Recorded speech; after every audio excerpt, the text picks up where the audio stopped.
everybody, and welcome to Frank's Cabinet Shop. I'm Frank Klausz.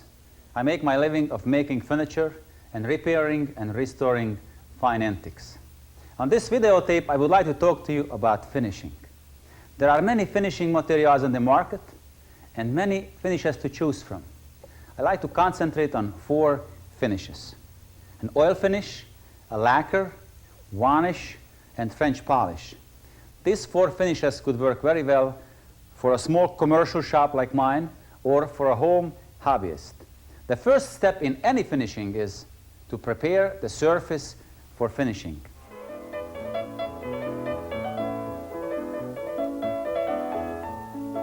This is a piece of solid black walnut. It's a cut-off piece from a tabletop I made. It could be used for a small chest top. I will use it to demonstrate to you how do I prepare it for finishing. It just came out from a planer. You can see the irregularity of the wood. Although it came from a sharp planer, you can see the tear out of the wood. You can see snipes where the cutter had actually cut the wood thinner. This is thinner here and there. Right here is a branch was in the tree. This is actually end grain. Around here, the wood is very wild. Properly teethed, this can be very beautiful. It needs special care. You could sand it with a belt sander or any other power sander, but it would take long to get down these tears, and it would not be too even. I prefer to plane it, and I use smoothing planes. This is a wooden block plane and set into a medium shaving. Have to put the wood in a bench, tap it down, and I plane it.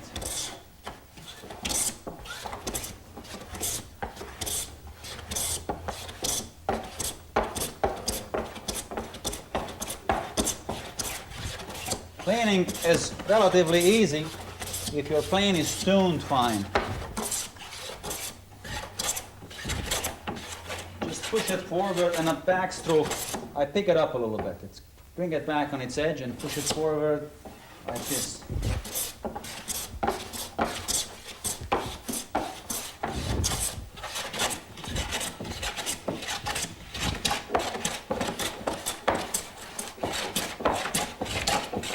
This wild grain needs some special tension. That's all I do with this plane, and I go to my very fine smoothing plane.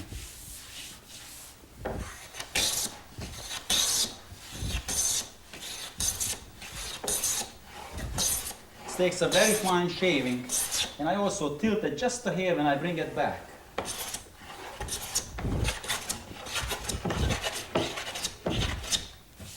This area, because the tears comes this way, has to be planed backwards.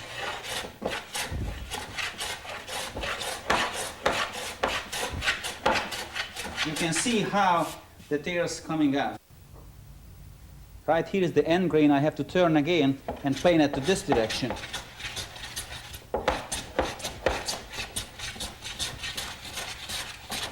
I'm making a circular motion or pick up the plane there. And if I keep going into that, I tear it up again.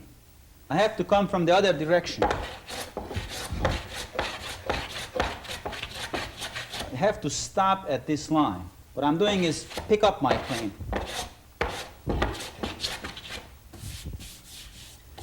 That's the best you can do with the plane. But if you come close, you still can see the tears of the wood and the plane marks, little ridges. That's normal because the plane blade is straight and has sharp ends. This is as good as I can get it with the plane. The next tool I use is a cabinet maker scraper. This is a piece of tempered steel. Has 4 burr cutting edges, these 4 corners. And it's a beautiful tool if you know how to use it. This happened to be dull a little bit, so let me show you how I sharpen it. It's 3-step. First step is to file it. I put it in a vise, half up, good and tight. This is a double cut file and just go nice straight strokes. The bench helps you keep this thing level. You can't do this or that because it defeats the purpose. What you're looking for is a beautiful straight surface. Couple of strokes, nice and straight. You turn it over, do the same thing on the other side. What the file does is speeds up the action, so you don't have to hone it as much with the stone. Next step is to hone it with the stone. Let me turn this so you can see better what I'm doing. This is an 800 grit Japanese water stone, sits in a wooden box which I made to hold water. Just put some water on the stone and rub the edge. Nice and brisk, turn it over, do the other edge. What I'm doing is pushing through the stone in that angle and straight up and down. If you tilt it, it's no good. Have to be straight up and down.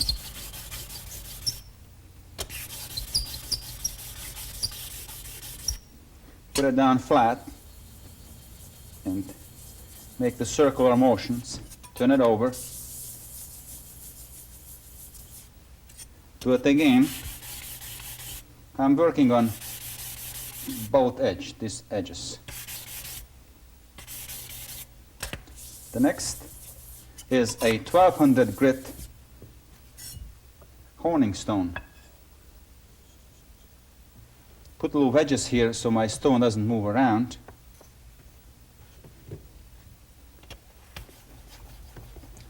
Now I try to concentrate on the 4 cutting edge because I will end up with 4 edges on this scraper. Put it down flat. Keep making circles. Turn it. Wash it down. Get rid of the... I'm pushing down with my fingertips. Not much pressure because the water itself get a suction, so it pulls the scraper. Once more on the edge, very little. The next step is to burnish it. Let me explain to you what we accomplished so far. This is a drawing from the cross section of the scraper. This is a dull scraper. From burnishing and scraping, it's rounded off, it's dull. We had to file it, both edges, and then polish it with the stone. So this is what we have now. With the burnisher, we will push over the 4 corners, and we will end up with 4 cutting edges. I do that with a burnisher. The burnisher is a very hard steel, smooth and polished. Normally I would do that right here, but for you to see it better, let me move to the end of my bench so you can see better what I'm doing. Put a drop of oil on the burnisher, like that. Put the scraper on parallel to the wood. Go over it just lightly. All 4 edges. If the scraper is parallel to the wood, it would cut into your burnisher. Now I push the burl up on the scraper. A good hard push and move the burnisher upwards. That gives a little burr. Turn it over. Do this on all 4 edges. Turn it around.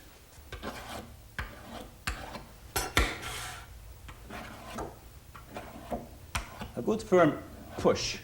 That's all it needs. It has 4 nice corners. Let's see if it's sharp.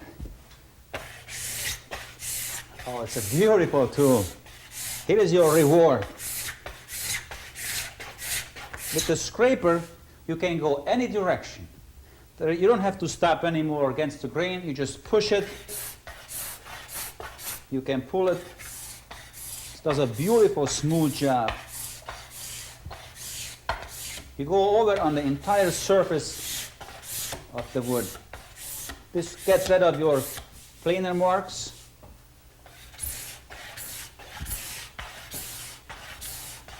It cuts beautifully.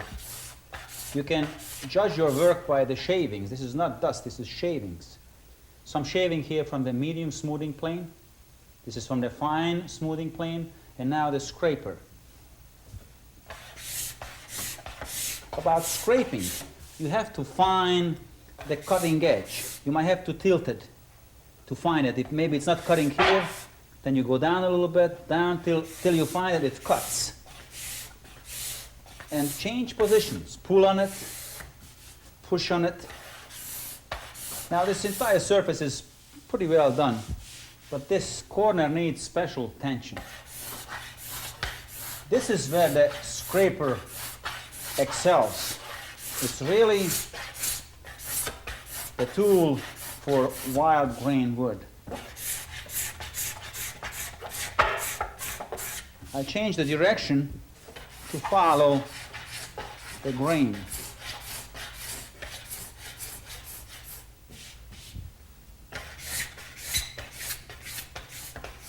It's getting there a little bit more.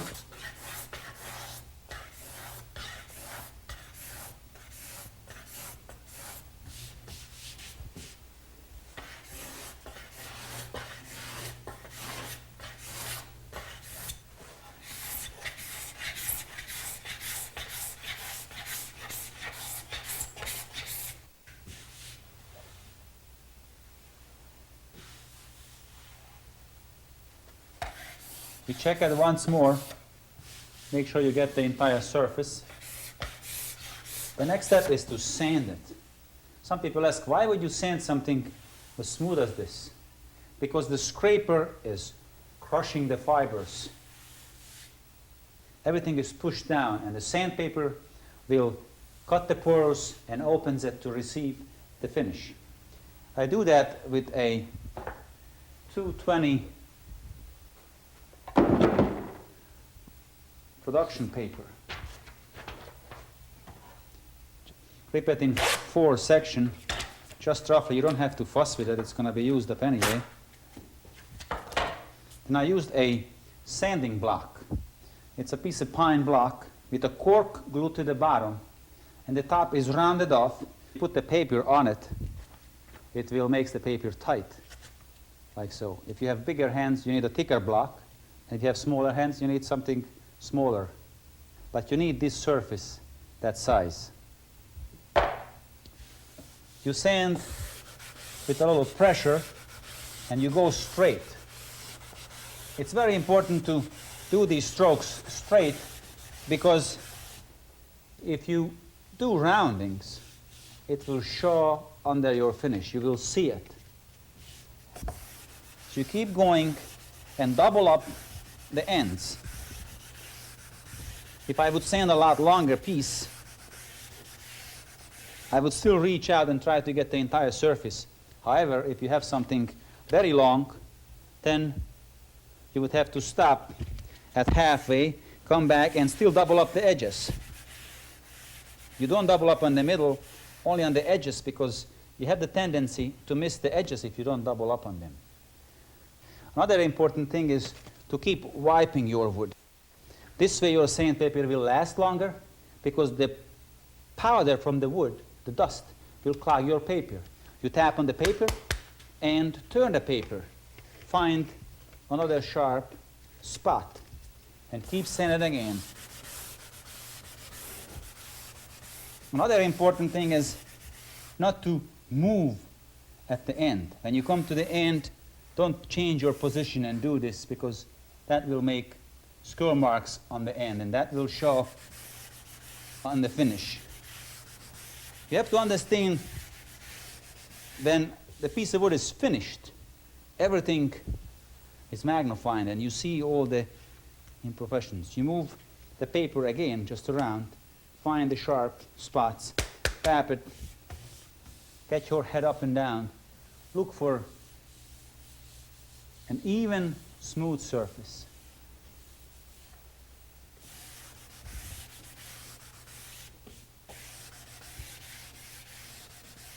Now I do one more thing with that before finishing, that is make it wet with water.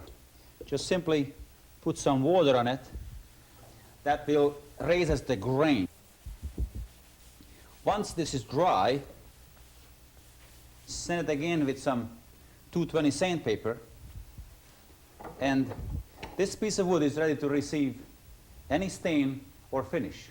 Later on I will put a special finish on this wood for you.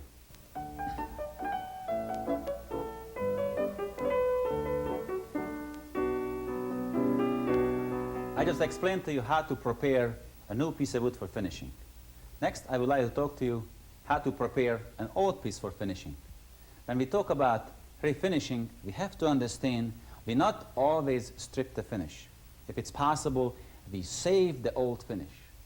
On this bow front Applewhite chest of drawers was in such a bad condition, we had to strip it. It went through lots of repairs.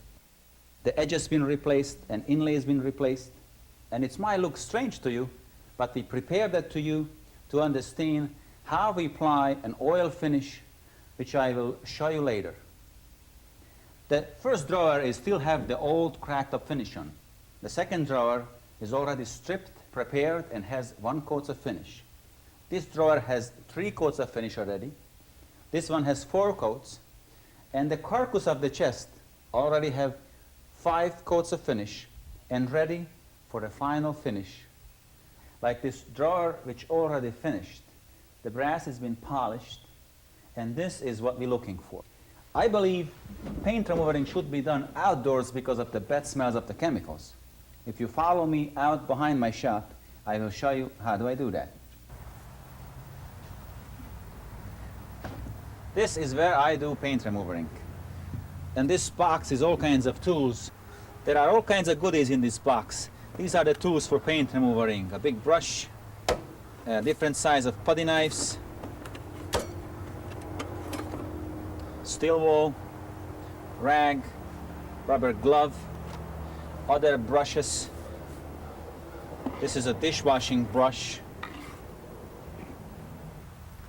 There are many brands of paint remover on the market.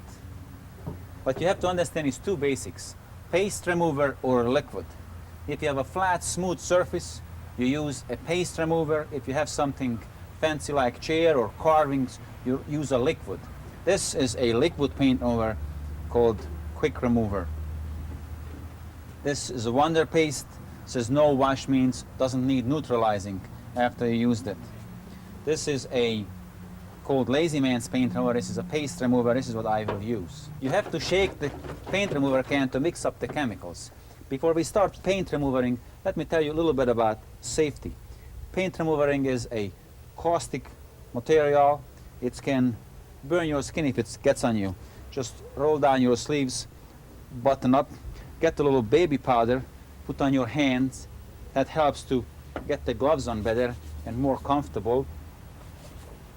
And we are outdoors because the fumes of the paint remover also very irritating to your lungs. So we are outdoors and took some caution before we open the can.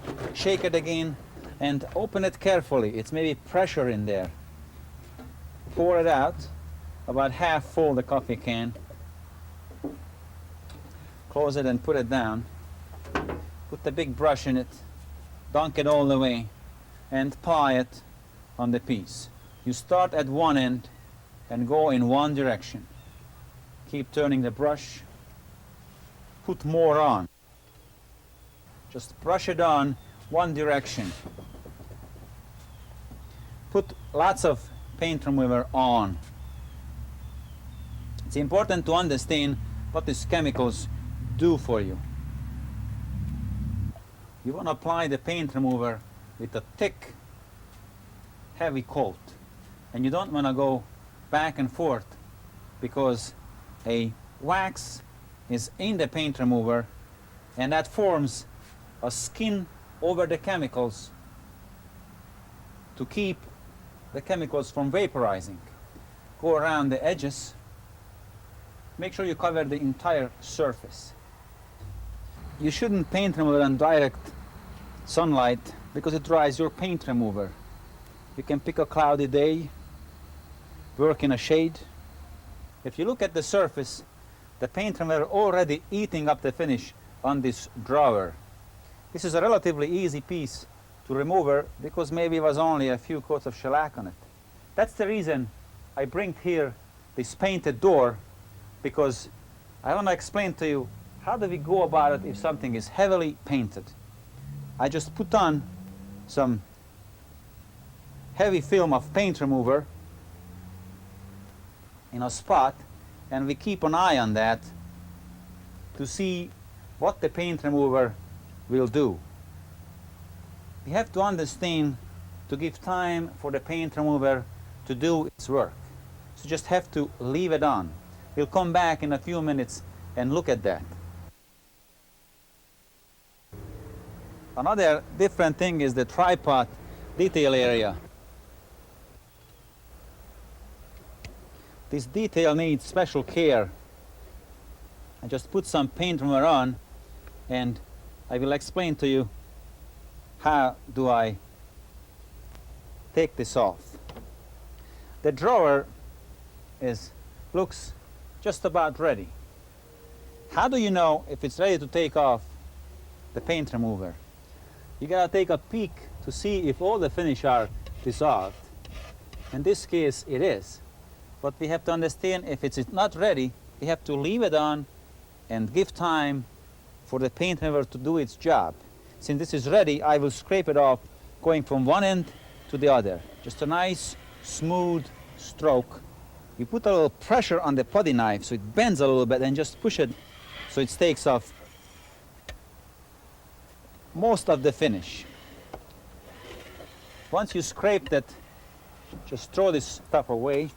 The next step is to steel wool. This is a #1 medium steel wool. Just rub it with it. Pretty much similar as a sanding action. Nice long strokes. You looking for an even color. You're not necessarily going down to bare wood, because the drawer might be stained before, and which is on an old piece of furniture is the patina. You want to leave that on. Do all the way around the edges.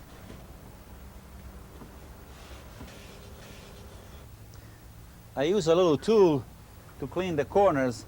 It's just a 1/4 inch dowel sharpened in one end. The other end looks like a screwdriver. You never put a sharp metal tool into a fine antique because you might scratch it up.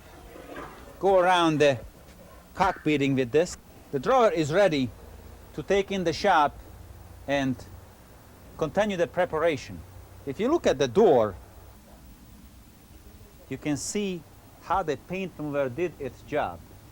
If I peek into a corner to see how the finish is all gone, it's ready to scrape it off.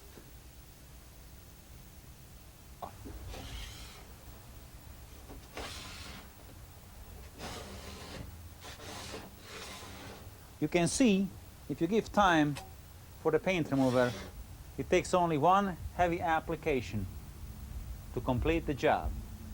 You have to understand, if it's not ready to scrape, you leave it. If it's ready, you take it off. The other piece what we put paint on is the little tripod.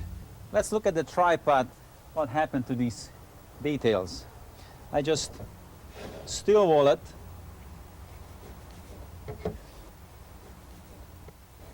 And then brush it. This is rub it up and down till it's nice and clean. If something is a lot more intricate, then you wash it with a liquid wash paint remover. You can see how nicely the brush cleans out the fibers, and it's nicely done. The drawer needs a little more preparation, and we do that in the shop.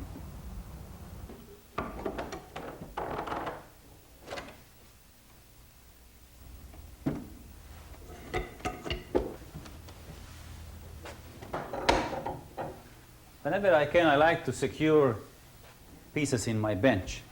Next step is to neutralize the piece. I use silicone wash, put it in the glass, piece of fine steel wool, I rub it down with that. You can also use naphtha or mineral spirit. They all do the same purpose, neutralizing the paint remover. Just cover the entire surface, look it over carefully, and make sure you rub down everywhere where you use the paint remover. I wipe it with a rag.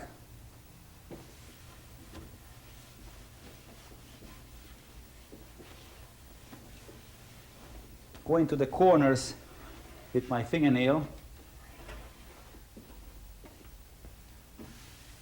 I sand it a little bit with some 220 sandpaper. I rip the paper in half. Then I use the sanding block. I rip the paper in 4/4. And I sand by hand. I fold it to 1/3. This way the paper not going to slip around in my hand. I sand the whole piece just a little bit. We have to understand this furniture is made by somebody and was finished. We don't have to do too much sanding because we might sand away some of the patina. Make sure you get it all to the corners. Now I will sand the cock beading inside edge. Put it on my fingertip and just go around with my fingernail and go around completely. Sand everywhere where you remove the finish.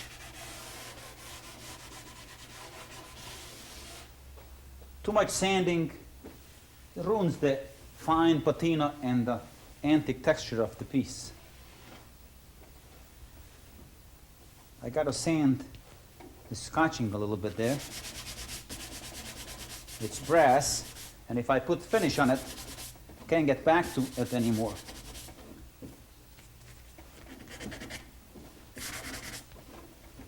And it's ready to receive any kind of finish.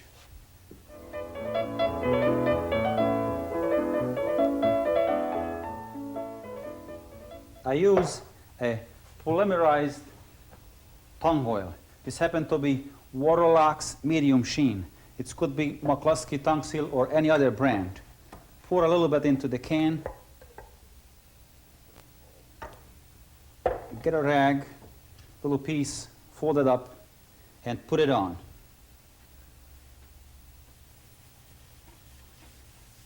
Just any way you want it, slap it on. Doesn't need any special care. Make sure you cover the entire surface. Smooth it out a little bit. Go into the edges and corners. That's it. This is my first coat. If you look at the color, how beautiful it is, it would be a shame to put any kind of stain on this piece of wood. We put this on the side to dry for 24 hours.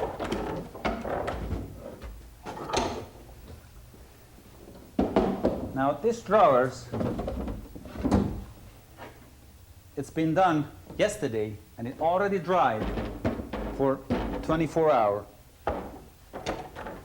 And it has the first coat of finish. The second coat just goes right on there. I do nothing with it. Just dip it in the rag, dip the rag into the oil, and put it on. The same way as the first coat. Doesn't need any special care. Just put it on. Make sure you cover evenly the entire surface.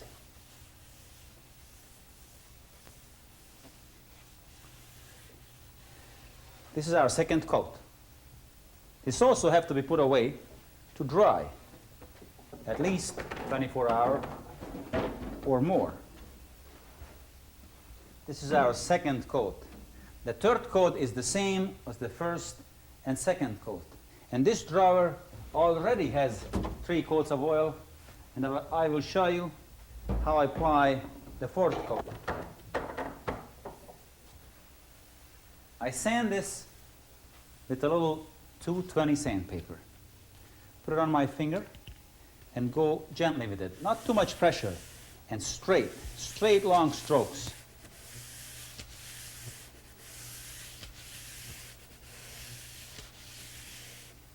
Make sure I do the end, all the way around, into the corners, go to the inside of the cock beading, all the way around, just a nice even one stroke.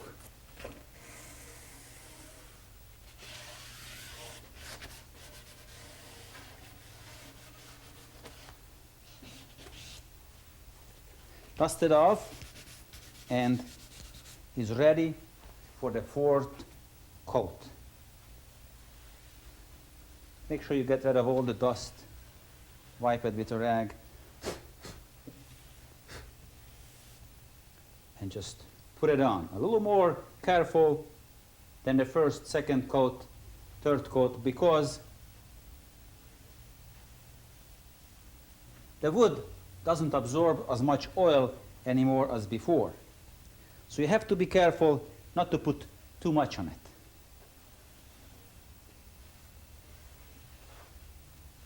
This is quite simple operation if you follow step-by-step procedure and you understand this is an oil. 1st, 2nd, 3rd coat penetrates into the wood, and as we build up, it goes in less and less. We put it away and let it dry. This is our 4th coat. This drawer already has 4 coats of oil in it and dried more than 24 hours, and I will show you how to apply the 5th coat.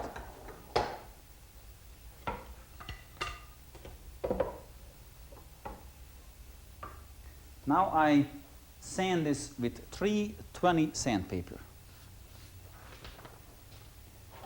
Rip it in half again and fold it in thirds. Sand. Be very careful. We have some material built up on the surface, so we want to level it up. And the fine paper with straight strokes to the corners. Make sure the entire surface is sanded smooth. How more finish we put on the surface, how careful we have to handle it. Till now we used 220 paper. This paper is 320. Now I rub the corners with a 4-0 steel wool. This is very fine steel wool. Little pressure and go around. Push it in with my fingertip and go around and just rub it evenly. I'm looking for an even dull spot and rub the entire surface with the steel wool. The steel wool will follow the irregularity of the wood. It's all right to go gently cross grain, but you have to be careful once you've done this to smooth it out with the grain. Around these corners where the cock beading is, needs a little special care. Wipe it with a clean cloth. You have to get rid of all the little particles. I use a tack cloth. Tack cloth comes in this form from auto body shops, and it picks up the little particles. It's a tacky rag saturated with linseed oil and some dryers. Just fold it up nicely and wipe the entire surface. You can blow it off with an air gun or something, but then the particles in the air are going to settle down on it again. Maybe vacuum it. I prefer the tack cloth. How cleaner you are, how nicer finish you will get. You have to be very careful to dust things off from our hands and tack cloth it again and again. Be very clean. We put the tack cloth back in a plastic bag because if it dries out on you, you can't use it no more. I use a little Ziploc bag, just like that. Now this is ready to receive the 5th coat. I use another product here again. It's a paper product called Handy Wipe. Comes in white and blue. You can buy it in automotive stores. I use a 1/4 piece of it. Fold it up in half, dip it in the oil just a little bit, and I apply the oil with this. It's better than rag because it's lintless. When you use the rag, leave little particles on it. The paper towel isn't. Now this is our 5th coat. It goes on beautifully. You try to do is to put on a nice, even film. Smooth it off. How more careful and even coats you put on, and how cleaner you are, how more beautiful the finish is going to look. It's start to look just beautiful. Has to be put away to dry like the rest of it. This is the 5th coat. The carcass already has 5 coats of oil on it. It could have 6 or 7, whatever pleases you. If you want a high gloss, you do more coats. If you want satin, you can get away with less. I like this what I see here, so I will show you how I apply the last coat. I go for a piece of steel wool.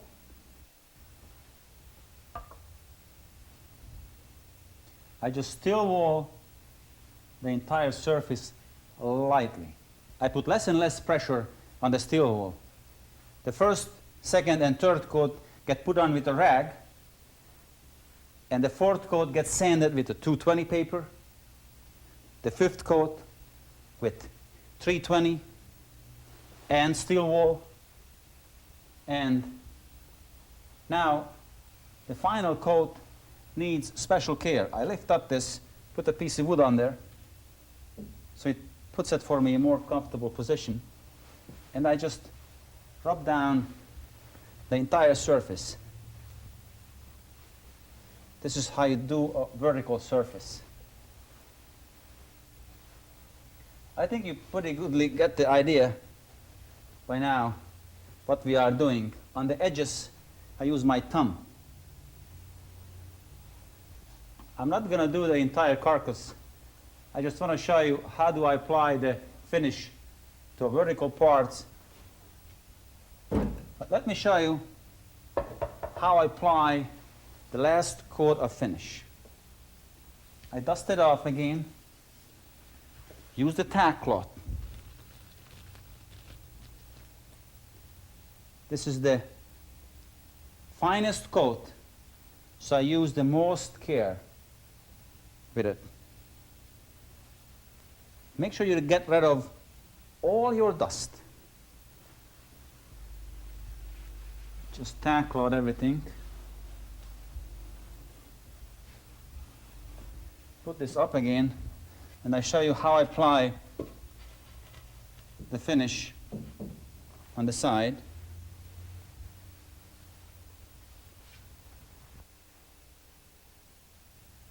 Use a fresh paper, dip it into the can, and apply it. The last coat is the most critical one. You have to put enough on to have the entire surface covered with a thin, even coat of oil. People worried about vertical surfaces because they might run. This coat has to be even, thin coat. No way it's going to run. You make a nice, even, long stroke. Start at the top and end at the bottom. And go straight. Try to get it at the first time. Done. Beautiful surface. Let me move up to the top and show you how I finish the top. The top is the most critical surface. That's what you see the most. Put it on with circles and make sure you cover it evenly. This is a very rewarding job. You see the beauty of the wood, the reflection of yourself, and it's just beautiful. That's the only way I can describe it. What I do here is interesting. I don't stop on the surface. I stop beyond the surface, and I land, and I move on again. And I come back, try to pick up where I landed. Make a little zigzag motion. So you don't see smudge marks. I take out the spot where I land. And that's it. I think you have the idea how to apply the last coat and the process of the whole fine oil finish. Once this is dry, we look like this drawer. And I like that. This is a very beautiful finish. It's durable, it's waterproof, alcohol-proof. However, if a customer wants shinier or less shiny finish, this can be adjusted. But for that, it has to dry for 2 weeks. That's why I prepared this mahogany plywood, which already have 6 coat of finish, and dry it for 2 weeks. On this, I will show you how to finish a finish.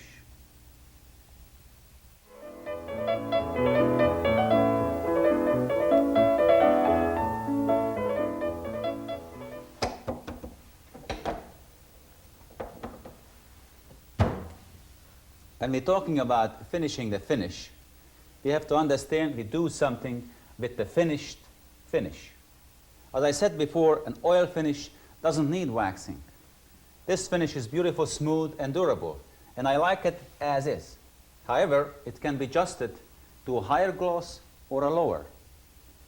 I will make this 1/3 of this board less glossy and that third higher gloss. I use wax to rub this to less shine. This brown wax has some Carnauba wax, which is very good for a high gloss finish. I just use some butcher's wax because I'm looking for lubrication. Put a little bit on the steel wool. It's a 4-row, very fine steel wool, and rub it with that. Go nice straight strokes. You can push it hard. How more you rub, how flatter you're going to get the surface. You can go over on it once or twice and just get a rag and take off the excess of the wax.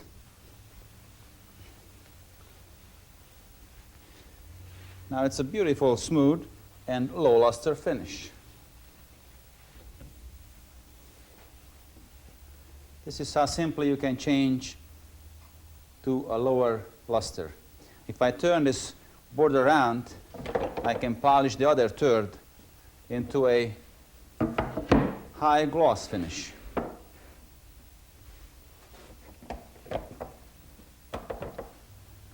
What I do here is sand it a little bit with some 600 wet and dry sandpaper, folded in thirds. I sand with that using a little water. Just simply put a little water on it and sand it. The water is the lubricant for the wet and dry paper. Just sand it, not much pressure. Just going over the surface to smooth it off. Oil finish is penetrated into the wood. You don't have much material to rub through. Just have to make it smooth so you don't have to buff as much with the buffing paste, which I use next. I wipe off the water with a rag and then use a buffing compound. It's a white paste. It's an automotive compound, 606 polishing compound. That's what's in this jar. I put that on a rag, fold it like a bulb, and buff it.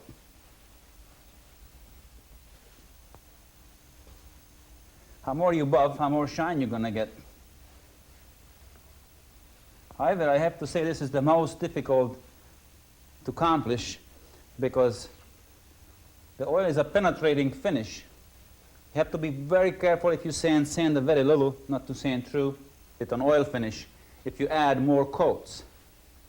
Before you try a high gloss finish and an oil finish, you should practice, have a practice piece, make sure you don't mess up the piece.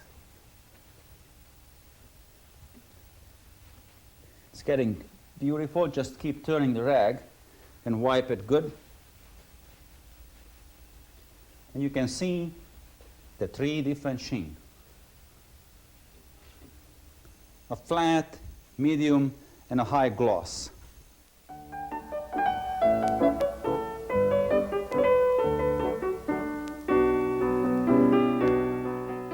I want to talk to you about one more aspect of finishing. So far we've been doing only flat surfaces.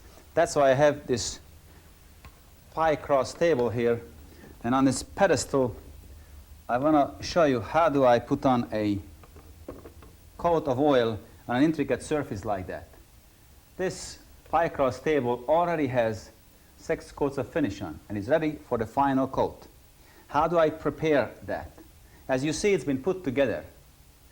If a tabletop, such as drop leaf table, which has to be finished top and bottom, before you do the last coat, you should put it together. The screws, whatnot, is all put in place. It's ready for the final coat. I use a piece of steel wool to rub the intricate part. You remember on the flat surface, we sand after the 3rd, 4th coat. We never sand a carving or an intricate piece. On this circle, just put the steel wool around, push it in with my finger, and go in circular motions. Go all the way around, switching your hands. Make sure everything is covered. Now, another thing I don't do is, don't use a tack load on this because it wouldn't do much good. I dust it off with a brush. Just a fine bristle brush. It's clean. It's used for dusting off intricate pieces. This will get into the corner, so get rid of all unwanted particles on there. Just dust everything off with it.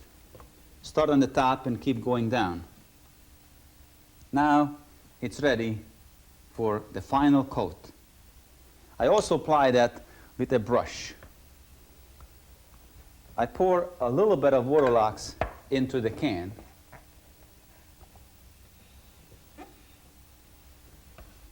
I mean very little, just about 1/8 of an inch when it sits flat. The reason for that, when you dunk the brush in it, you're going to have a very little oil on the bottom. Put it in to the bottom and then sort of shake it.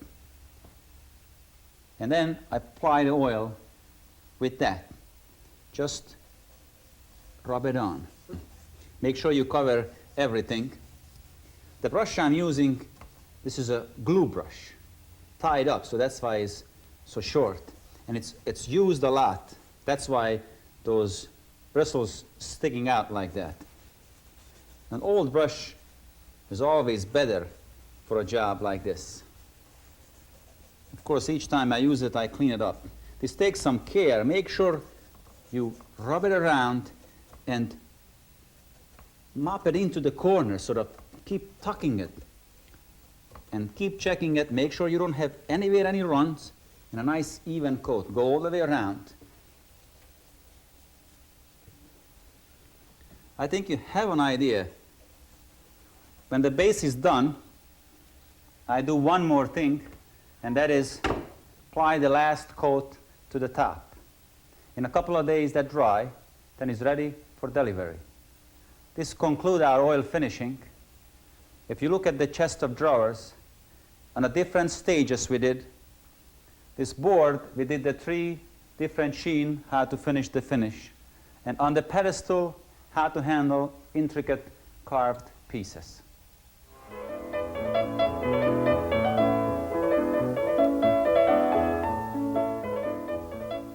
Now I like to talk to you about staining. This is a piece of mahogany plywood being prepared for finishing or staining. I believe it should be left alone because precious hardwood with age are darkening and get to a beautiful color. Like this chest of drawers, if you're willing to wait for 150 years, you will get this beautiful color. Walnut, cherry should be left alone and not to be stained. However, some woods like pine or maple sometimes has to be stained. If that's what the customer wants or that's what you prefer, you have to stain it. There are three major different stains. There's an oil stain, alcohol stain, water stain. They can be applied with a brush, rag, or a sponge brush. However, a sponge brush you cannot use for shellac or alcohol because it will melt. It works very well for an oil stain. Oil stain has to be stirred up because there's pigments in it. It's not much in the can, so I just stir it up with the brush and I apply it. You have to use stains generously. Just flood the wood with it. Let it sit for a few minutes. Then you wipe it with a rag. If you're working on a big surface, it can sit a little while. Doesn't really matter. The oil stain not going to penetrate. It's the easiest stain to use. Now, how harder you wipe, how more color you're taking off. The next stain is the alcohol stain. Some people call that the non-grain raising stain because it doesn't raise the grain. I mix that with a little alcohol, about 75% stain and 25% alcohol, just a dash in it so it's not so dark. I will put this on with the rag.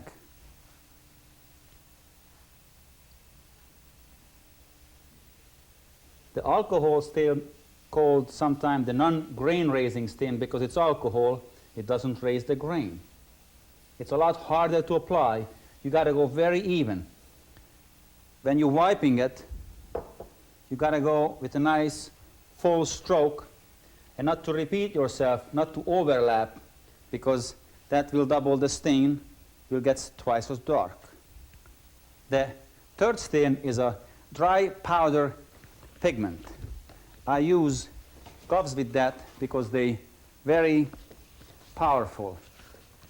The colors are staining your hands, doesn't come off for a long time.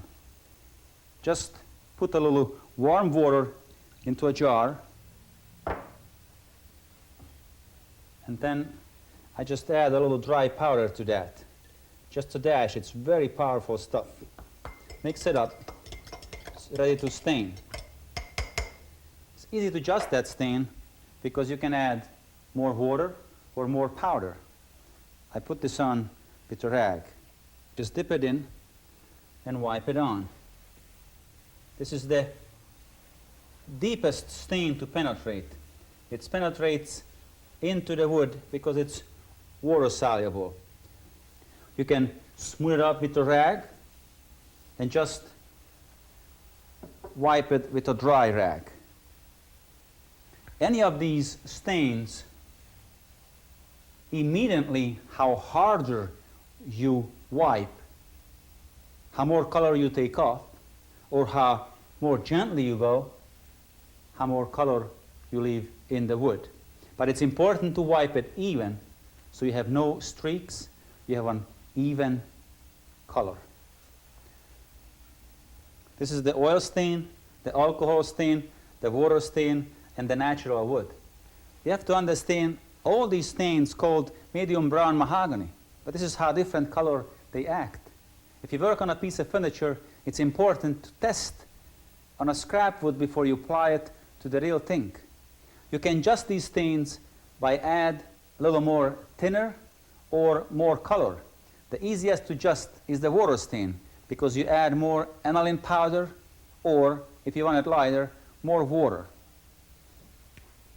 You have to put this on the side to let it dry. I prepared this two board to illustrate how differently these stains works. This is a piece of pine, this is a piece of maple. If I put the oil stain on the pine, this half will see how beautiful the oil stain will stain it, and the other half will put the alcohol stain on. It will soak in and will be hard to apply it evenly. On the maple, the oil stain hardly do anything because it's very dense hardwood. The stain will not soak into it, and the alcohol stain will do a nice job on it. I put on this half oil stain. Just brush it on evenly and put on a lot. Do the same thing with the maple.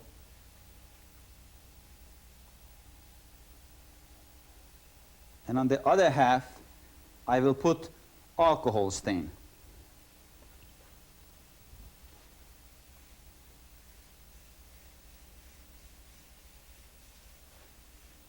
Obviously, you wouldn't stain a piece of wood with two different kinds of stain.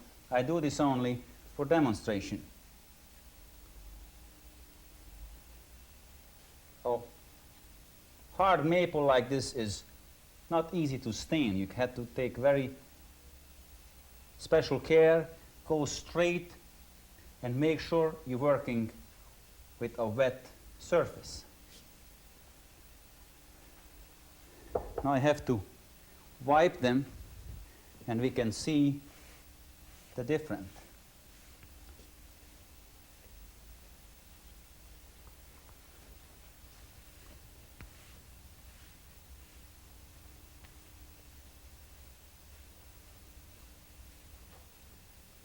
Wiping is an important stage of staining, because how more you wipe, how smoother your color is. And you can control the color by wiping. What do we learn from this? Different stains act differently on the same wood. The oil stain here went on beautiful smooth. The alcohol stain is blotchy. Went into deep. It's a dark spot there. It looks terrible. On the maple, the oil stain nice and even. However, didn't put much color to it. The alcohol stain penetrated more, and we will see this even more once we put finish on. This is why it's very important to test the stain on a piece of scrap wood before we apply it to the furniture. There is one more thing before we leave staining. Remember at the beginning how much I talked about to prepare the wood for finishing? This pine board just came from the joiner, and it's unsanded. And you see the scallops, the machine marks. This looks terrible. If we put stain on this, you will see the joiner marks, and it's just terrible if you don't prepare it to receive the stain or finish.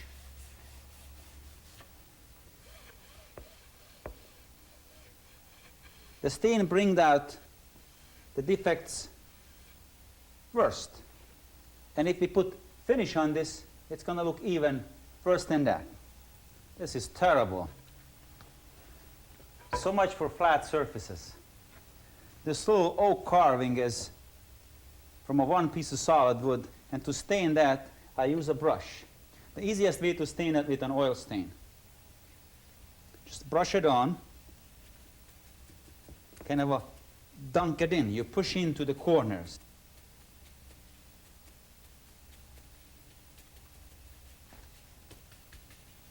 Make sure you cover everything and put on enough stain.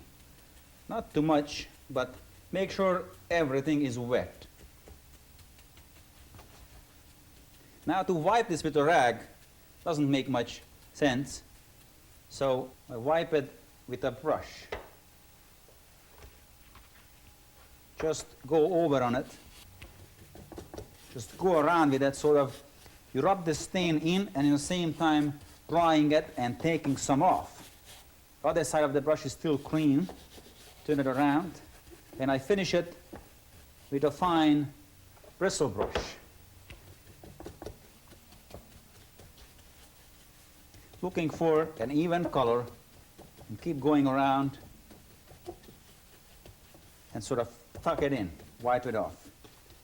Almost till it's dry. It's getting very nice and even. This piece came from an old house which burned down. It was part of a mantelpiece. It's about 150, 180 years old. Carved pieces, actually, it's easier to stain than flat surfaces because you don't have to worry about a little color difference. The color variations enhance the depth of the carving. It's done. Now this board is dry and those stains look kind of a dull or dead to you. Once we put a finish on it, it's going to come alive and beautiful colors. Why don't we use this board on the next finish, which is lacquering?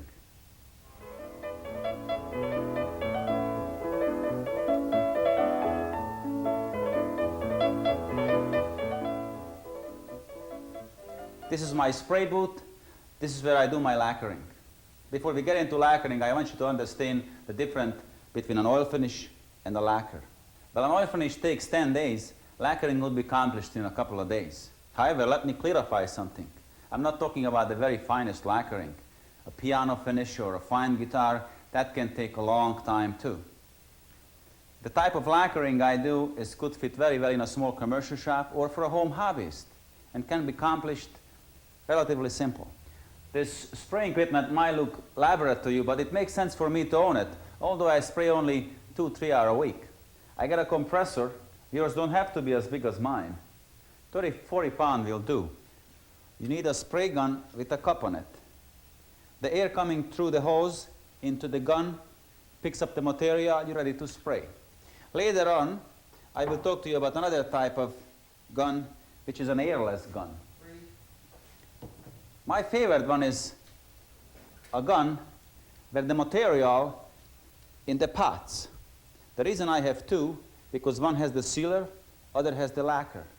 The cleaning is very minimized. You just backload the gun and it's clean. The pressure is direct in the pots coming up on the material hose, and the air hose gets the air out. That's how you spray with that. It frees my hand. I can even spray upside down with it. The gun has two trigger adjustings. The bottom screw adjusts your needles to get more or less material out, and the top adjusts your fan, the airflow. The airflow adjusting the fan bigger if you spray a big flat surface and smaller if you spray a small surface. Before we start spraying, we have to talk about safety. Lacquer is very flammable and you have to be very careful with it. If you look at my spray booth, the lights are explosion proof, the switches are explosion proof, and the fan is explosion proof. If you spray in a basement or in a room, you must have an explosion proof fan in the window. Another concern is your health. These vapors are very harmful to breathe. You need an organic vapor respirator, not only to get rid of the particles, but the vapors. This has charcoal filters in it. Works very well. Before I put it on, let me talk about spraying techniques, because once I have it on my face, it's hard to talk. I hold the gun straight, about so away from the board, and I go straight with it. I don't do this, which is called sweeping motions, because that way you get too much material on the center of your piece. First I spray one way, then I turn 90 degrees, start again towards me, and spray away from me. Let's do it. I put the air pressure into the valve.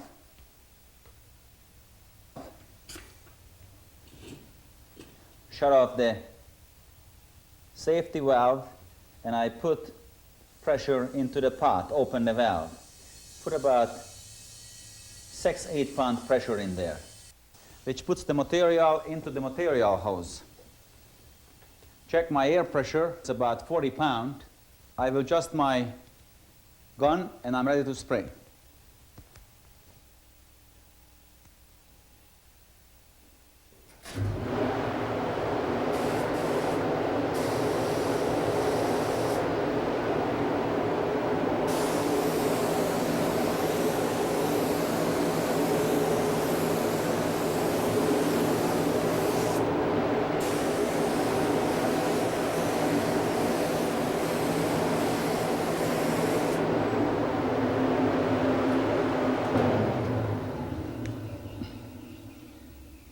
I sprayed a sanding sealer.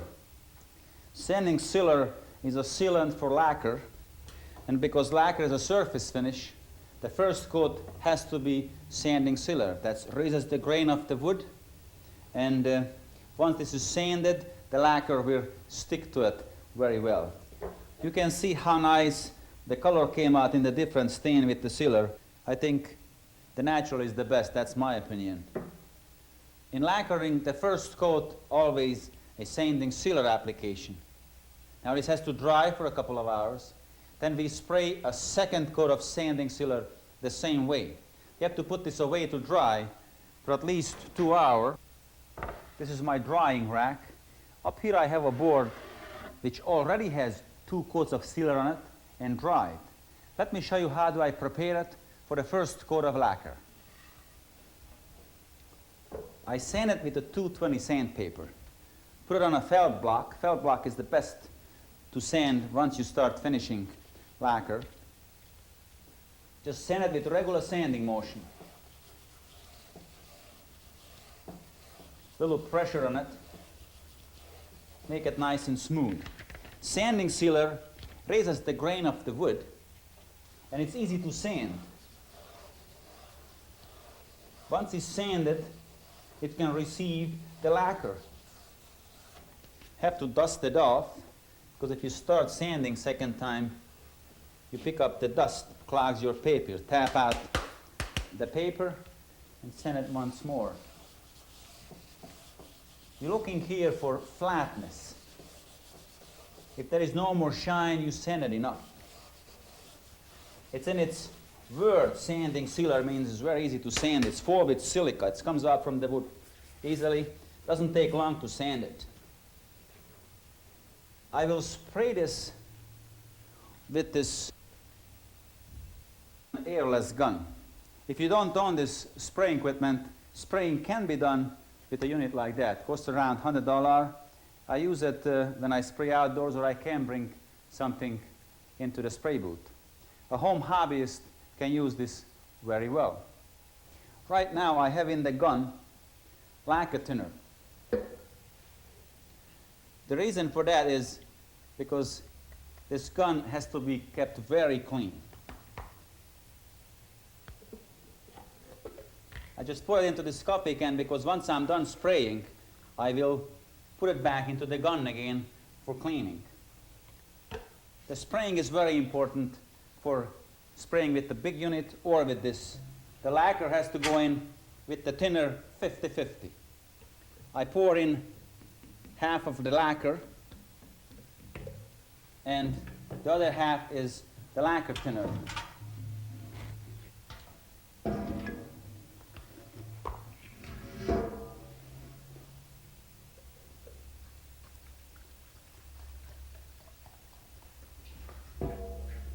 Now I add one more thing, which is very important. That is a fisheye flow. I just put in a half a dropper full of this oil. I show you in a minute what happens if you don't use this. I put the cup on the gun. Just a twist. It's ready to spray. Mix it up a little bit. Always try it out before you get above your surface. Gotta put on the mask, and I spray it.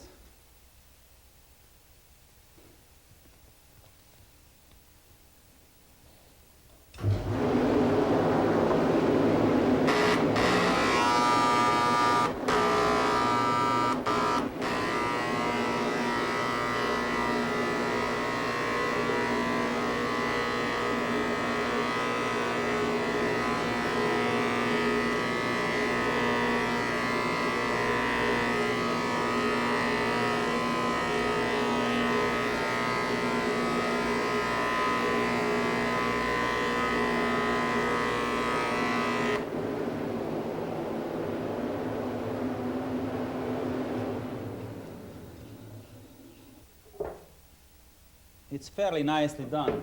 If you watched me to go back 2-3 times, because this gun just doesn't deliver as much material as my big gun. And the spray pattern is different. It's just a mist of circle. But it can be done. The gun has to stay upright. That's why I put this extended nozzle on here. This thing is adjustable. It's very important to have the cup always at least half full. Once it starts getting empty, that's when it starts spinning. You just stop, fill it up to the top, and it works again. You can see if you have nothing better than that, it can work. After this is dry for 2-3 hours or more, I would sand it with 320 sandpaper and then apply the second coat of lacquer. And that can be repeated up to 3-4 coats, whatever pleases you. Usually I spray 2 coats of sealer and 2 or 3 coats of lacquer on an average piece of furniture. We put this away for dry on the spray rack. As you see, it looks quite simple, and it can be. However, a few things can go wrong. If you spray too dry, you don't have a nice finish. If you spray too wet, you can have sags and runs. Remember the drop of fisheye flow I put into my lacquer? If you look at this board closely, it's full with fisheyes. However, the fisheye flow doesn't help all this. It happens because of silicone on the surface. If you use the silicone wash or neutralize well with naphtha or mineral spirits, can laminate this. Another surface problem called orange peel. I tried to make a sample of an orange peel, but I guess I couldn't spray so bad, so I don't have one. It causes by the improper mixture of the materials. If your lacquer is too heavy, sits on the top, doesn't flow, looks like an orange peel. That's why the name comes from. Another finishing problem, which is called blushing. It has nothing to do with your material or your spraying techniques. It's caused by high humidity. You can get rid of the problem 2 ways. One is wait till you have a dry, nice day, or you add in your lacquer a chemical called retarder. I think you have a pretty good idea how to handle flat, smooth surfaces. Before we leave lacquering, let me show you how do I handle other piece like this chair. This chair already has 2 coats of sealer and 2 coats of lacquer, and it's been rubbed down. Let me show you how do I spray the final coat on this. Since this is my last coat, I have to be especially clean with it. I use the tack cloth to clean it off. Go just all over, make sure, pick up all the little dust pieces. On flat surfaces, between coats I sand. On intricate parts like this chair leg, I use a 4-row steel wool and clean it with that. Since I'm in a spray booth, I use the gun to blow off the dust, because as soon as I start up the boot, the dust will be gone. When you're pulling the trigger only halfway, it's only air coming out. Takes care of very well corners and intricate parts. If your chair is dusty, you spray it, your finish will be dusty. I start spraying it in this position. Put it down on the 2 stick, so it's not going to stick to your table. Since I have sealer in this gun, I got to change to lacquer. Turn back the valve, let the air out from the tank. Then I blow back the gun. Hold my thumb in the front and just pull on the trigger. This air blocked here pushes back the material into the pot. That's all the cleaning it needs. Now I'm ready to switch over to the lacquer. Just take it off from the sealer can, put it on the lacquer. Close the safety valve. Put some pressure into the pot. As I said, 6-8 pounds. I put on my mask, then I spray it.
See how quick it is done?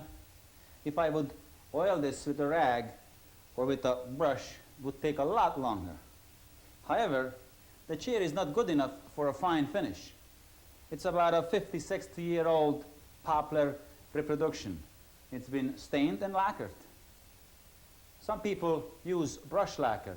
I believe lacquer should be sprayed.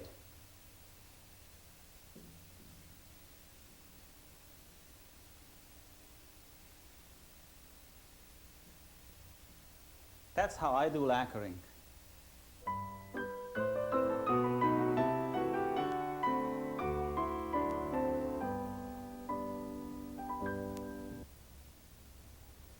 If you're looking for a good, clear outdoor finish, that's the varnish. These 3 solid mahogany raised panel doors are prepared different stages. This has no finish on it. This has 2 coats of varnish, and this third one has already 3 coats of varnish and ready for the final coat. Varnish is a surface finish like lacquer. A oil finish penetrates into the wood and very little of it left on the surface. I like to apply the varnish, half penetrated into the wood and half on the surface. I use a marine spar varnish. Today's spar varnish has a phenolic resin in it. That means it's flexible. When the wood expands and contracts, the varnish moves with it. That's why it's good for outdoor use. At the first coat, I use it 50-50, means 50% varnish and 50% thinner. Stir it with a brush and I apply it. Brush it on.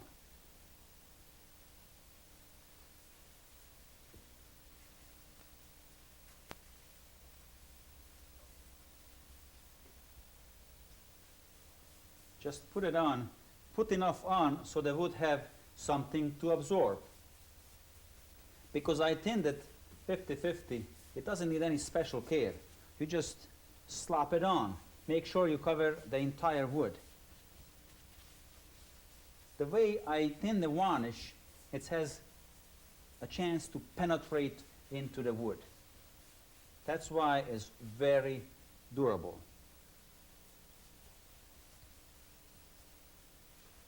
I do special care with the edges.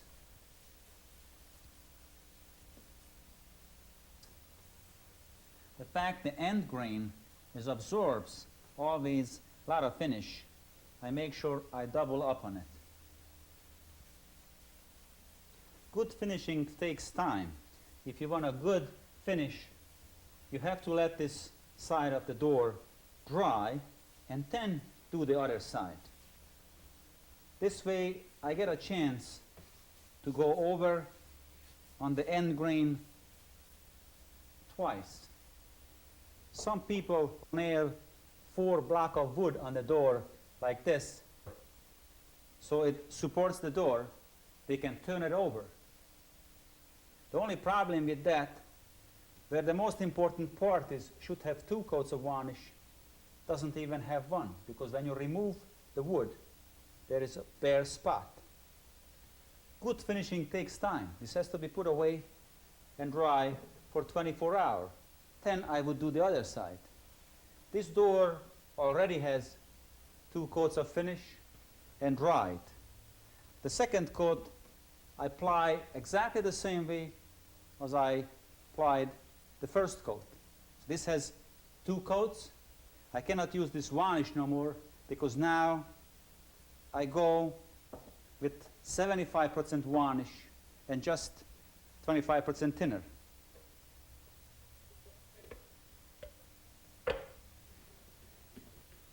Just a little bit of thinner. You don't have to play chemist.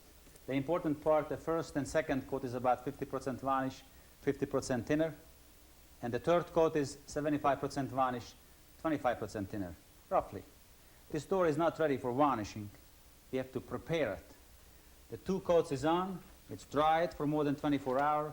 You have to sand it. Make it very smooth and take off as much finish as we can. First I sand the cross pieces. Now I go with the length. This way you don't cross sand. If I would sand these long pieces first and would sand this, I have cross grain marks. You try to avoid that. Now I sand the inside of the panel. Just double up the ends, go on nice straight strokes.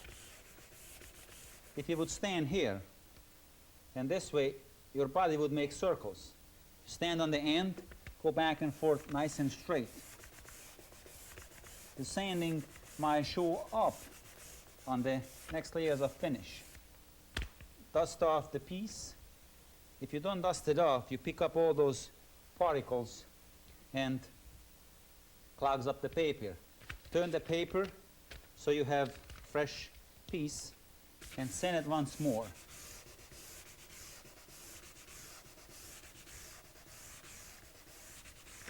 Now I sand the raised panel section, but only the inside edge I use the block. I can't do it down there because I would cut all these edges.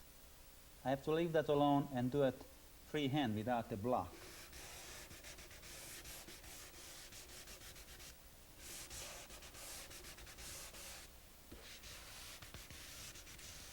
It's important to sand evenly everywhere. Everywhere. That's how much I can sand with the block. The rest of it is by hand, without the block. Go to the inside edges with my thumb, corner to corner, double up on the inside corner so you don't miss it. And turn around, do the other side.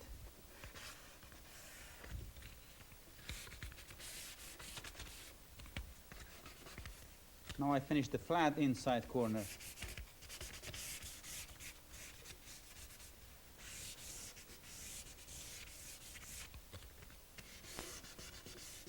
A smooth, even sanding is very important for good look and for durability. You don't want the finish build up too quick because it just doesn't do as good job. I have to sand more the outside edges. Just simply go around with palm of my hand flat.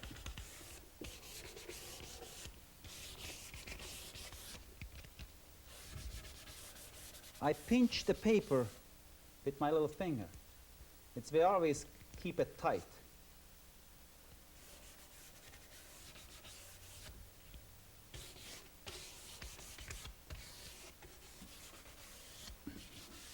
You have to dust it off with a rag. Make sure you pick up all the dust you can. Try to have a system so you miss nothing. You can blow into the corners to get rid of all the dust. Fill it with your fingers, miss nothing, ready for the third coat. 75% varnish, 25% thinner. Have to apply it a lot more careful. I tip my brush in halfway and put it on, start in one corner, and make sure I go nice and even. You can't slap it on anymore. You got to cover the surface carefully. Not to use too much varnish because you will have no place to put it. First, second coat will absorb the varnish. The third, not as much anymore.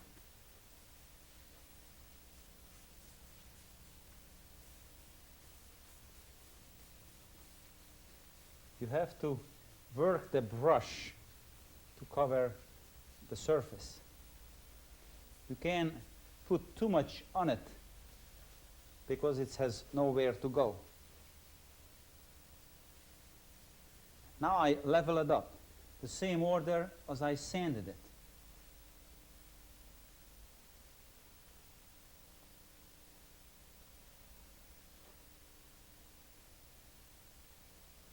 You have to look for nice, even, thin film.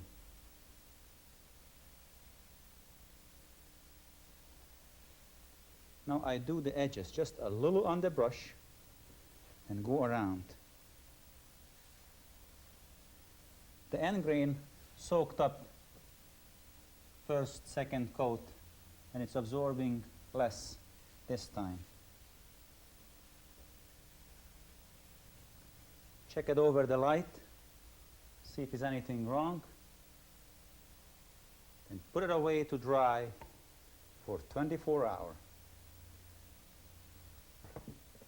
This third door already has 3 coats of varnish on it and dried for more than 24 hours and ready for the preparation of the final coat. If you look at that, it's a little rough because some dust settled on it. I begin my sanding with the 220 sandpaper. Just put it on a felt block, sand it.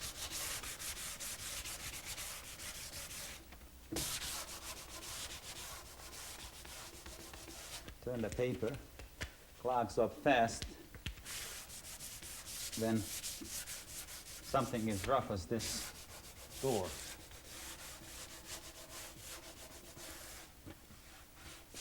It's pretty hard to keep varnish very clean and smooth. Most of the time after 3-4 coats it ends up in that stage. If it's very smooth, you can start sanding with the 320 sandpaper, which I'll use next.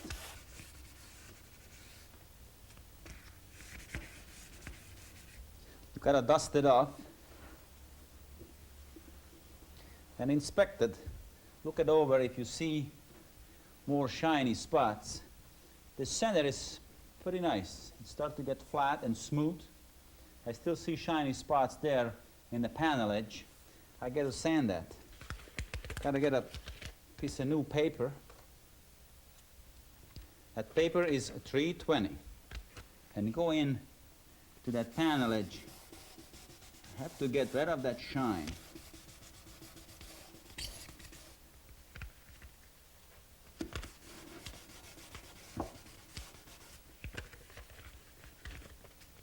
Have to be careful not to push it down to this edge because I don't want to cut this through. I got to finish that without the block. Do as much as I can with the block.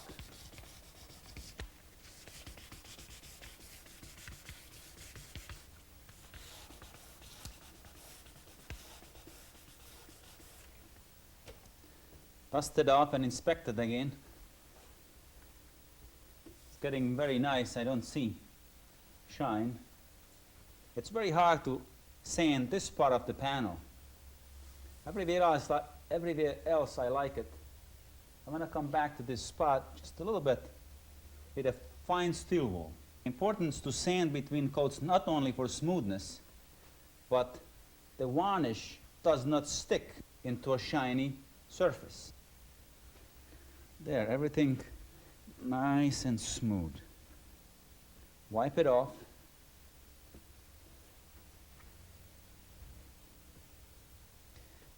Get rid of the dust in the corner with a little dowel just sharpened like a screwdriver. You should not go in there with any metal object. I want to make this as clean as I can. Next, I use the tack cloth. The tack cloth picks up whatever I missed with the rag. Before I do that, clean around the bench even a little bit. Take off the dust. I don't want the surface end up like before last coat because it took a lot of sanding. Sanding is a hard job, but it could be accomplished with sharp sandpaper, the felt block.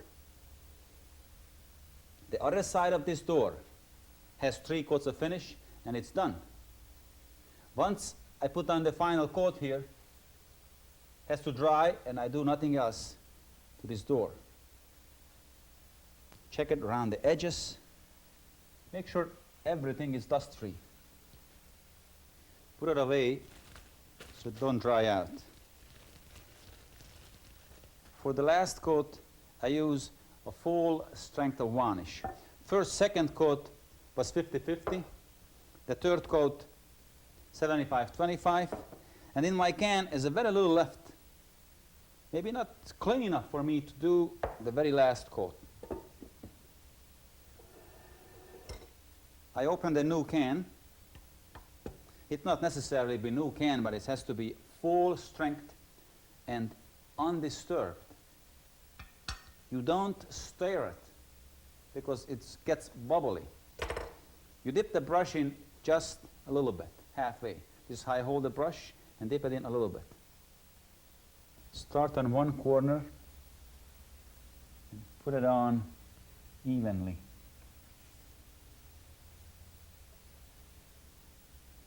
I go around the frame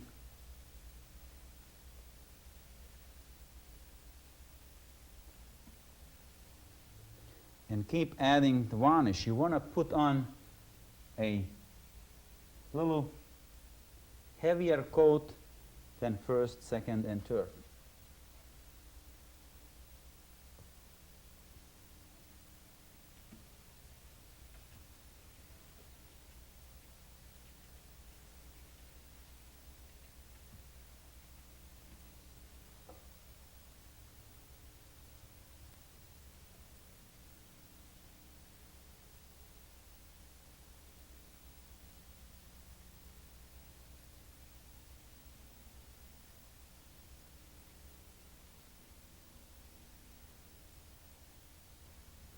You have to lay on a coat of finish, a small film.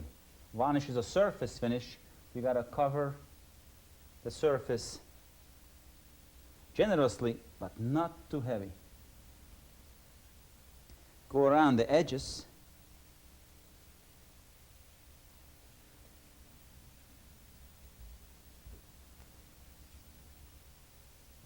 Do it around the edges.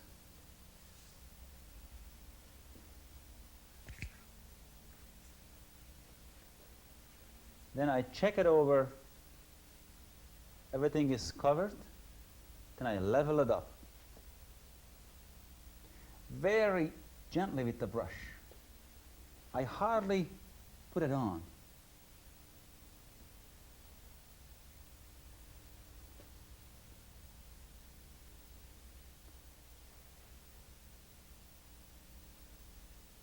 It's beautiful gloss surface, and it will stay that way. However, if you don't want a gloss finish, you have to repeat the last coat again after this is dry and use a satin marine varnish. If you would use the satin varnish from the beginning, the finish wouldn't be so clear. You wouldn't have depth and the beauty of the wood, because satin varnish or flat varnish has flattening agent in it. It's silica, would be in the finish. If you use it for the last coat only, end up with a beautiful sheen, satin or flat. We put this away to dry. Normally I would put this on a spray rack, which is perfectly level and has a shelf right above it to keep the dust off.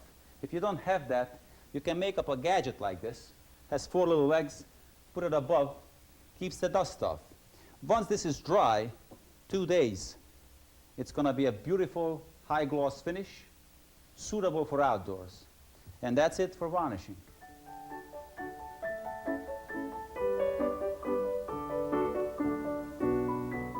Remember this black walnut with a wild grain in the corner? I will put a French polish on this. Old-fashioned French polish used to be shellac mixed in alcohol, and today is a padding lacquer in many different forms. Before we put this down, we made it wet, so it raises the grain. The water raises the grain. If we sand this off now, you'll have it very smooth. Use a piece of 220 sandpaper on the block. Double up on the ends, and I go nice and straight.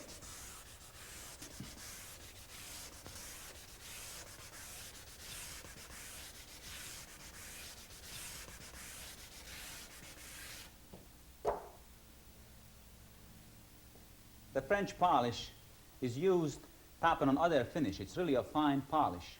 I will put a coat of shellac on this for my base coat. Shellac comes in 5-pound or 3-pound cuts. That means 5-pound or 3-pound shellac dissolved in a gallon of alcohol. I mix this shellac melted into a gallon of alcohol. I mix it 50-50. 50% of the shellac and alcohol. This will help penetrate it into the wood. If I would put it on solid, it would not do as good job. You always have to dilute it. And I just brush it on straight. Just brush on a nice even coat. This coat of shellac will give me a nice base for my polish. When shellac mixed 50-50, it dries fast because the alcohol will vaporize this. Normally it would take a little longer, but with this hot video lights, it really dries quite fast.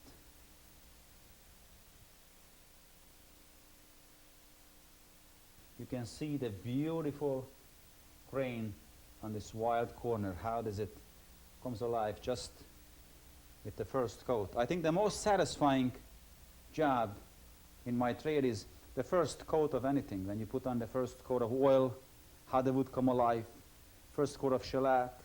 It's beautiful. I applied the polish with a pad. It's a wad of cotton covered with rag, and it's a double rag on the top of it. I keep it in this jar because once you're done, you close it up and it's keep it moist. It's always ready to go. On this beer bottle where I keep my polish, because it has a reusable cap. You can pour it on the pad and keep it closed, very handy. And this little bottle is a little vegetable oil. This is dry. I can sand it now. I sand it with 320 sandpaper and a block.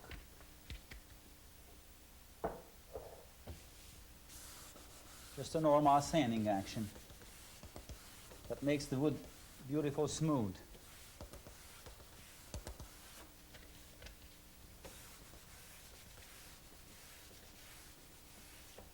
Wipe it clean and it's ready for polishing.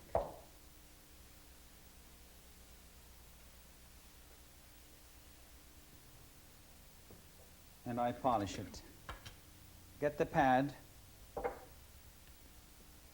open the top, and put on some polish. Just a little bit, so it makes the entire pad moist. The reason for the top layer is because when I put this on, I don't have wetness right here. I turn it over in my hand, tap it. Now I feel the moist. I work with that. Go first with a nice straight motion. The material is slowly coming out from my pad, and each time I go up and down, I put a layer of finish on the board. Now I go with a circle motion and just keep polishing it.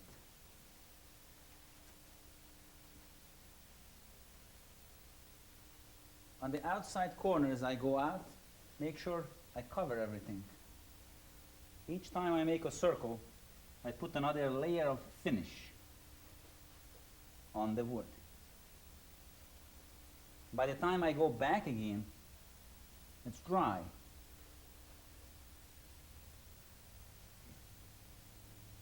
You can see how fast this shines.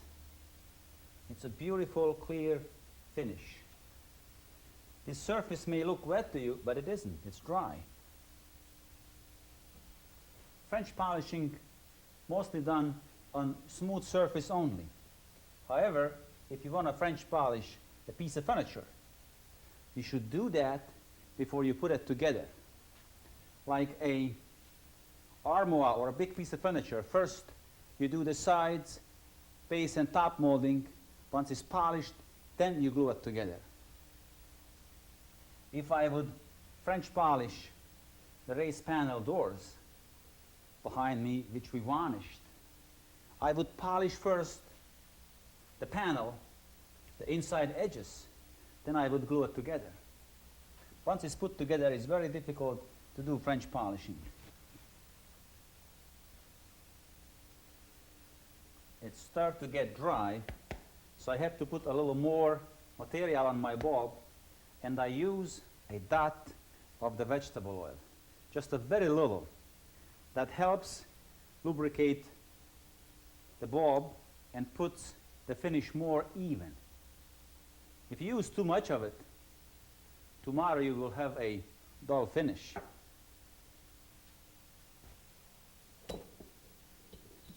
Now I put less polish on now than the first time because I don't want it more wet. That's all it is.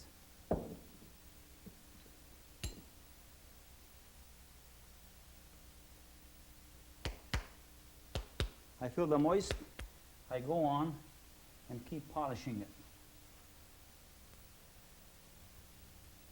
The oil helps lubricate the pad and evens up the finish.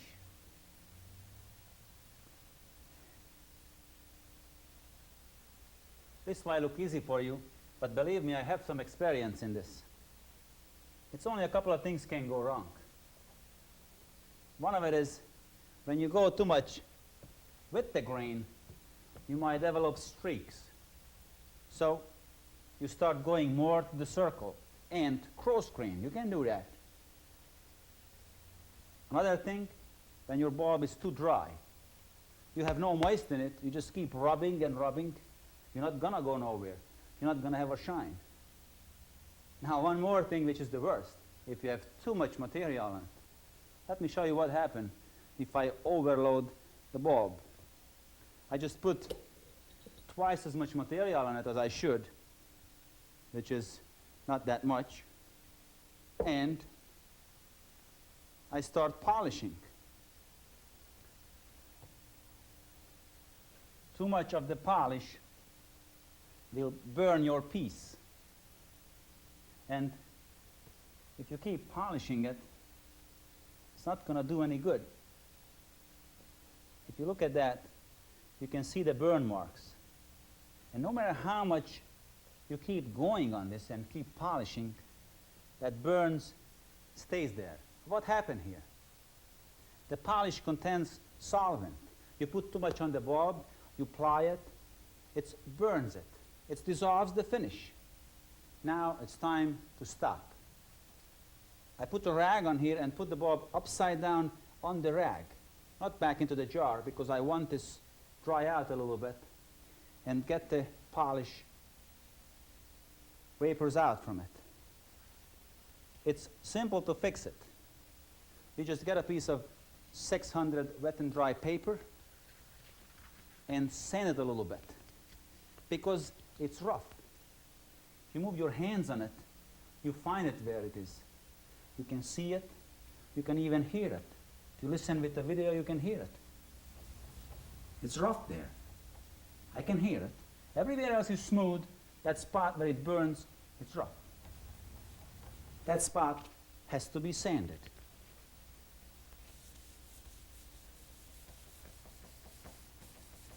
There, it's nice and smooth. The bulb is upside down, so the polish can go to the top. Now I turn it over, feel dryness. So I pat it till you feel the moisture. Then you keep polishing. And don't pay attention to the bad spot. Just keep going like it wouldn't be there. It will not help if you want to work just in that spot. It will don't do any good. Just continue polishing the entire surface. Pretend it's not even there. Disappears very fast. It's still a little bit duller there, but as I'm working just a few strokes, it's gone.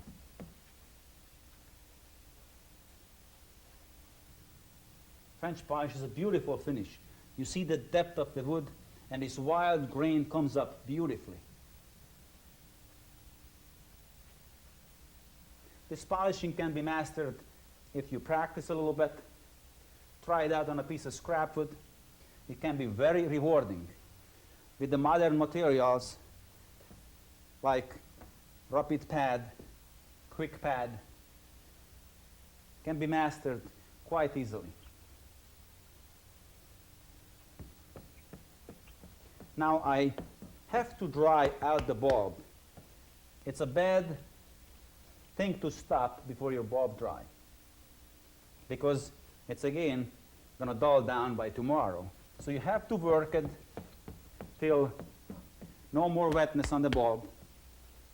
Another good sign of a good polishing is a clean looking bottom, like this area. You know it's working well when it's clean.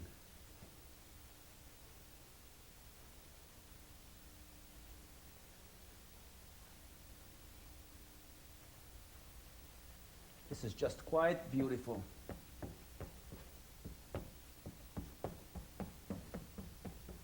I feel no more moist, no streaks. It's an even, beautiful shine. I put the bulb away, back to the jar. Till next time.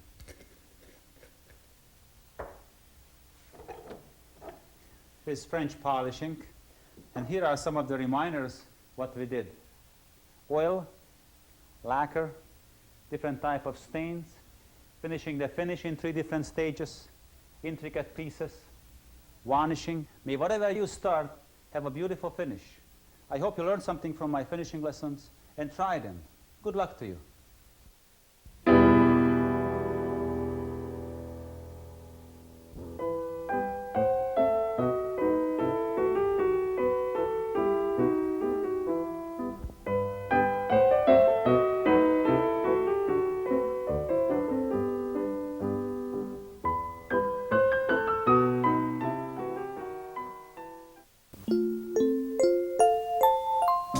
Here are scenes from the Taunton Press video workshops featuring fellow enthusiasts. Dovetail a drawer and making mortise and tenon joints with Frank Klausz. Repairing furniture and refinishing furniture with Bob Flexner. Radial arm saw joinery with Curtis Erpelding.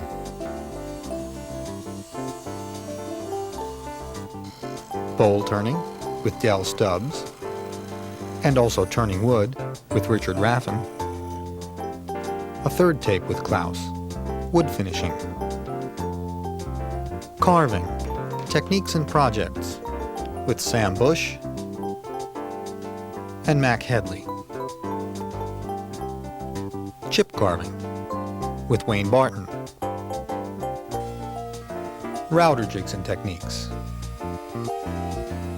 with Bernie Moss and Michael Fortune. Making kitchen cabinets with Paul Levine.